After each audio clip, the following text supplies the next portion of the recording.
Hər birinizi salamlayıram, mənim dəyərli gözəl xanımlarım. Belə bir şalvarlarımız var mağazada. Daha doğrusu var idi, yenidən gəldi. 48-50 bədəndən 56-58 bədənə qədər hal-hazırda mağazamızda var. 3 rəngdə təqdim olunur. Kətan şalvarlardır qızlar. Bay belə düppədüz, düz modeldir. Nə zaujundadır, nə də çox enli deyil. Cibləri var. Buna varyonlu kətan deyirlər.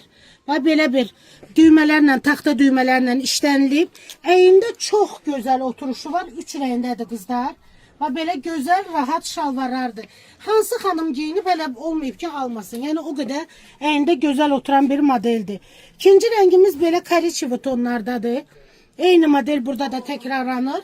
Bu da onun 5 tonlarında olan 3-cü rəngidir. Hər 3 rəngimiz baza rəngidir qızlar. Bunlara uyğun mağazamızda çeşit maykalarımız, koftalarımız, tunikalarımız var. Kim istəyirsə gəlin vaxtında əldə eləyin, dəyərli gözəl xanımlarımız.